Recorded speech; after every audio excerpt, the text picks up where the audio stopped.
सम्मानित जनता, मीडिया जन संवाद कार्यक्रम में आपका स्वागत है। इस जन संवाद कार्यक्रम में मैं आप सबको अंचल कार्यालय स्तर पर कई जनमुखी कार्यक्रम संचालित किए जा रहे हैं, उसके बाद मैं विस्तार से बताना चाहती हूँ।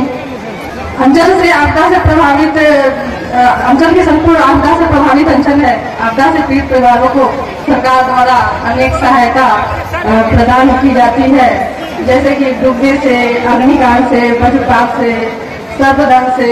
अगर किसी भी व्यक्ति की मृत्यु हो जाती है तो मृतक के आश्रितों को 4 लाख रुपए का मुआवजा दिया जाता है। उसमें मुआवजा के लिए जो कई बार आवश्यक दस्तावेज के बारे में लोगों को क्या जमा करना है इसके बारे में पता नहीं होता। तो मैं बताना चाहती हूँ कि अगर इस प्रकार की कोई घटना घटित होती है तो उसमें मृत्यु प्रमाण पत्र, सनहा, postmortem report, Aadhaar card, bank passbook, mobile number और उनके आश्रित का जो पता होता है वो देना आवश्यक होता है। कई बार इस तरह के आपदा में हम लोग के तरफ से राहत एवं बचाव कार्य भी किया जाता है। जैसे पिछले कुछ दिनों पहले सुखासन पंचायत में ही एक बहुत ही दुखद घटना घटित हो गई, तो हम लोग के द्वारा अंचल स्तर से NDRF टीम को बुलाया गया, गोताखोर के द्वारा राहत और बचाव कार्य चलाया गया और उस दिशा में हम लोग आगे भी कार्य करते हैं। जल्द से जल्द ही पीड़ित परिवार को हम लोग जो भी सहायता राशि है वो उपलब्ध करवा दी जाएगी। इसके अलावा इस तरह के कार्य में अगर कोई हमारे दुधारू पशु, गैर दुधारू पशु, बछड़ा इत्यादि अग्नि से या डूबने से या सर्पदंश से उनकी भी अगर मृत्यु हो जाती है तो पोस्टमार्टम करवाने के बाद जो आवश्यक दस्तावेज है अंचल कार्यालय में जमा किया जाता है। उसके बाद उसकी रूप से अगर किसी भी परिवार का घर जल जाता है तो हम लोग उसका जांच करवा के 11,000 रुपए वस्तु समर्थन के लिए दिए जाते हैं, नगद दिया जाता है। आवासीय घर जलने पर उनको भी क्षति के लिए भी जो राशि है वो दी जाती है। तुरंत पॉलिथीन शीट्स का वितरण किया जाता है। सुखाड़ की स्थिति में भी अंचल और कृषि पदाधिकारी द्वारा सर्वेक्षण के उपरांत जो है सुखाड़ की स्थिति में भी मुआवजा राशि दिया जाता है। बिहार सरकार जिला प्रशासन राज्य स्तर पर आपके सहयोग और सुविधा के लिए हमेशा तत्पर रहती है। धन्यवाद। बहुत बहुत धन्यवाद। और आज 3 अक्टूबर 2023 को जो आज जन संवाद कार्यक्रम रखा जा रहा है तो उसमें अभी आप लोगों के समक्ष अंचलाधिकारी महोदया के द्वारा जो आपदा है उससे रिलेटेड जो भी सुविधा अंचल स्तर पर दी जाती है और अंचल अपने कार्यों की तरफ किस तरह कटिबद्ध है उसके बारे में बताया गया है। साथ ही साथ मैं ये बोलूंगा कि जहां भी अग्निकांड होता है वहां पे आप लोग इमीडिएटली 101 नंबर पे फोन कर सकते हैं। तुरंत अग्निशमन की जो गाड़ी है वो इमीडिएटली आपके तक पहुंचेगी। साथ ही साथ आप लोग सब मेरा नंबर लिख सकते हैं। जहां भी आपदा से रिलेटेड कोई भी कार्यक्रम हो उसमें आप तुरंत मुझे इन्फॉर्म कीजिए। जो भी सहायता मैं खुद आऊंगा और जितनी भी जैसी भी अंचल से सहायता मिलेगी वो सब दी जाएगी। मेरा नंबर मैं आप सबको अभी मोबाइल ही अभी बता देता हूँ 93-101-70414। ये नंबर आप चाहे तो अंचल आके भी ले सकते हैं। इसके अलावा देखिए अंचल में जो सबसे मेन काम, जो सबसे महत्वपूर्ण काम होता है वो जमीनों की दाखिल खारिज वो होता है। तो दाखिल खारिज में पहले काफी शिकायत थी कि बहुत सारा इस क्रम में भ्रष्टाचार है या सही से दाखिल खारिज नहीं हो पाता है या तमाम तरह की शिकायतें थी। इसके लिए देखिए माननीय मुख्यमंत्री के नेतृत्व में जो अंचल स्तर पे जो कार्यक्रम हो रहे हैं, जो दाखिल खारिज है इससे रिलेटेड, उसमें काफी सारा सुधार हुआ है। सबसे पहला और जो सबसे महत्वपूर्ण सुधार ये है कि जैसे ही आप लोग दाखिल खारिज में आवेदन करते हैं, कोई भी जमीन का खरीद बिक्री होने के बाद जब उसकी जमाबंदी खुलवाने के लिए जब आप अंचल में ऑनलाइन देखिए, सबसे पहले तो सब कुछ ऑनलाइन हो गया है, तो ऑफलाइन वाला तो कोई बात है नहीं। तो कोई भी कहीं से भी अपने घर से कहीं से भी ऑनलाइन अप्लाई कर सकता है।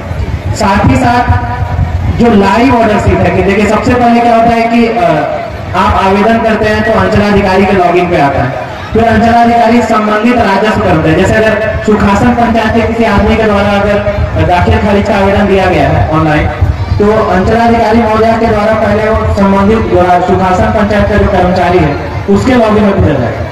उसके बाद फिर वो अपनी जांच जो जमाबंदी पंजी है जो ऑनलाइन दिया हुआ उसके आधार पर वो फिर राजस्व अधिकारी के लॉगिन पे भेजेगा और फिर राजस्व अधिकारी फाइनल डिस्पोजल के लिए अंचलाधिकारी के लॉगिन पे भेजते हैं।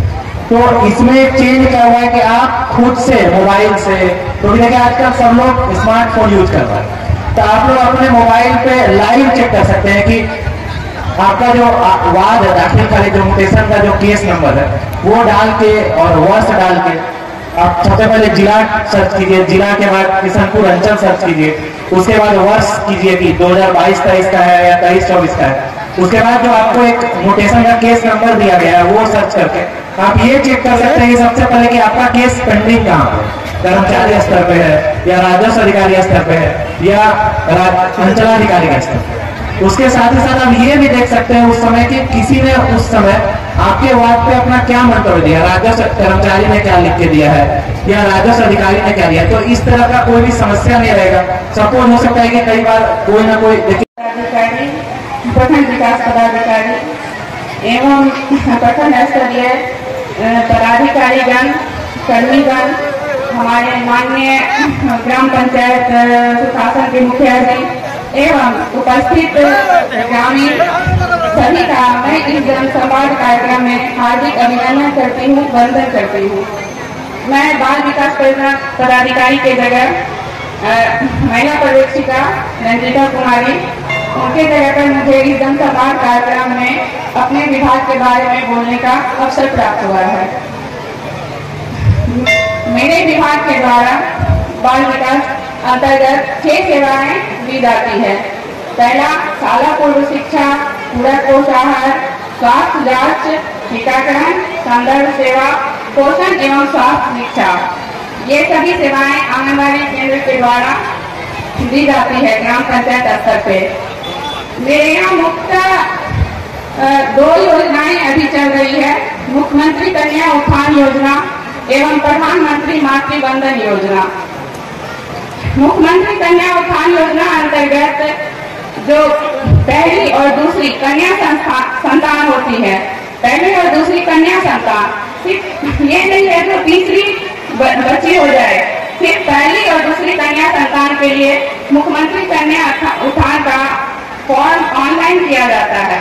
उसके लिए 0 से 1 वर्ष की बच्ची को 2000 और अभी 1 से 2 साल में उसका आधार बनवा लिया जाता है तो 1000 की और राशि दी जाती है। और दूसरी कन्या संतान के लिए भी यही है।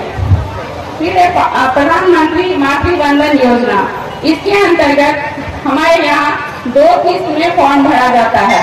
पहला किस्त में 3000 रुपये और दूसरे किस्त में 2000 रुपये। ये प्रथम गर्भवती माता को दिया जाता है, जो पहली गर्भवती महिला है उनके लिए है। और अभी जो है इसमें नया चेंज किया है, दूसरी कन्या संतान जिसको बच्ची हुई है उसको भी 6000 की राशि एक मुश्त में एक ही बार आवेदन करने के साथ दी जाएगी।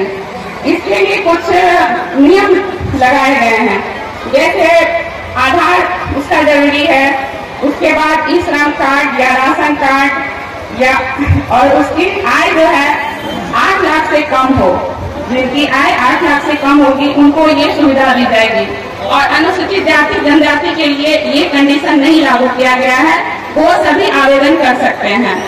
उसकी लेकिन उम्र 18 वर्ष से ऊपर होनी चाहिए। हमारे यहाँ प्रत्येक माह में 7 तारीख को प्रथम गर्भवती महिला का जो हेतु आप लोग जगह बताएं, हम लोग उसमें पौधा लगवाने का कार्य करेंगे। किसान भाई बंधु भी 200 पौधा का देखरेख करेंगे तो उनको 8 दिन का मजदूरी मिलेगा। लेकिन सार्वजनिक जो पब्लिक क्षेत्र में जो कि आप लोग 200 पौधा लगाते हैं तो 2 मजदूर को मजदूरी मिलता है, यानी 100 पर 1 मजदूर 100 पौधे की रखवाली के लिए 1 मजदूर को जिसको जमीन नहीं दी है वो लगा सकता है। और निजी में तो जिसको जमीन है वो उपलब्ध कराएंगे अपनी जमीन और उनको ही लाभ मिलेगा। अच्छा, बहुत को कंफ्यूजन होता है कि ये हो सकता है सरकारी हो जाए, प्राय बहुत लोग बोलते हैं इस प्रकार की बात, तो आप लोग निश्चिंत रहें, ये सरकारी नहीं होता है। पौधा आपका जमीन है, आपको सरकार लाभ देती है, सहयोग देती है, पैसा भी मजदूरी भी वो आपका होगा। इसीलिए इस तरह की किसी प्रकार का कंफ्यूजन नहीं होना चाहिए कि वो पौधा जो हम निजी अपने खेत में लगा रहे हैं वो सरकारी हो जाएगा। बहुत किसान ऐसा कंफ्यूजन में रहते हैं, लेकिन ऐसा कंफ्यूजन नहीं रखिए और पौधा बेहिचक लगवाइए और अधिक से अधिक पौधा लगवाइए। तो इस प्रकार से पौधारोपण का कार्य हम लोग अधिक से अधिक कर सकते हैं। आप लोग अवसर दें हम लोगों को कि हम लोग इसे अधिक से अधिक आप लोगों का सहयोग कर बढ़ा सकें। दूसरी बात है निजी क्षेत्र में खेत पोखरी की योजना। खेत पोखरी जिन किसान भाइयों को जमीन है, अगर वो खेत पोखरी यानी छोटा पोखर खुदवाना चाहते हैं तो वो आगे आ सकते हैं। उनका बिल्कुल निःशुल्क खेत पोखरी होगा और उनको काम भी मिलेगा और उनके समाज